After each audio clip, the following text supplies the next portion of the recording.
Hello Year 1, I hope you're doing well at home. We're missing you very much and I've got a story to share with you today.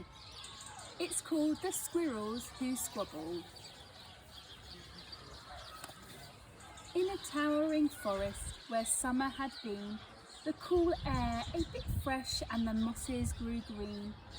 And as autumn edged in and the sky raged red, the sleepiest creatures got ready for bed.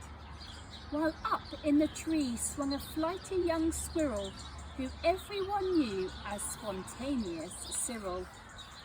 Now most foresty folk had seen to their needs through the plentiful months of mushrooms and seeds. They'd built up their stores so they'd all be well fed through the frosting of winter that glittered ahead. But Cyril, he lived in the now and the here. He'd adventured and partied his way through the year. So his cupboard was empty, his hollow was bare, he hadn't a mouthful of food anywhere. But wait, what was that?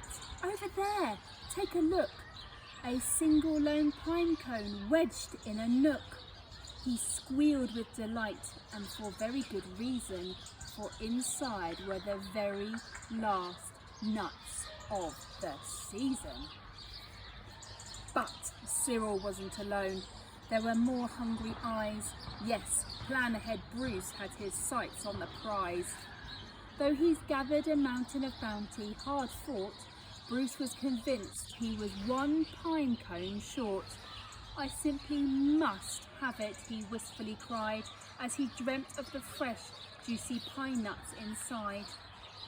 So as Cyril set off on his way to the ground, Bruce, he was also last pine cone bound. They sprinted and scurried with no time to gamble. They scratched at the bark and their scampering scramble. But their panic and haste shook the tips of the spruce, and the pine cone, it trembled, and then it came loose. Both squirrels gave chase at a lightning pace. This was the start of a wild, nutty race. "It's mine," shouted Squirrel. "No, mine," hollered Bruce. "You don't stand a chance. Give up, it's no use." "I'm hungry," cried Cyril. "This cone is not yours." "Stay back," shouted Bruce. "This cone's for my stores." It boinged over bushes, it flew through the air. It binged on the nose of a slumping bear. It bounced over boulders and then came to a stop. Then teetered and wobbled and quivered and plop. Both squirrels followed. Oh, the water was fast. Would they learn that they needed each other at last? But each was intent on how he could win, so they didn't quite notice a bird sweeping in. Cyril and Bruce, they watched in dismay as their cone disappeared up, up and away. "Come back," shouted Cyril. "There are nuts," exclaimed Bruce. But all hope was gone. It was simply no use. And meanwhile they drifted right up to the ledge. Greed, it was driving them over the edge. Cyril and Bruce, they had taken a fall. They were paying the price for wanting it all. They'd squandered their chances to team up and share. Would their nutty young hopes simply end in despair? Bruised and bedraggled, they swept past dry land. Cyril grabbed at a branch with a trembling hand. Catching Bruce with the other, he heaved and he huffed and dragged him to safety with panting and puffs.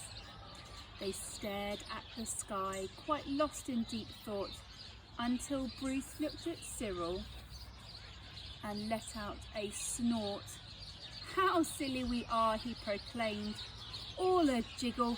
How greedy I've been," spluttered Bruce with a giggle. "We shall change from today. May the squabbling cease. We should celebrate seeing that we're both in one piece." From that day and forward they made a great pair. They would gather together and found that they could share. Yes, Cyril and Bruce, they knew in the end the best thing to share is a laugh with your friend.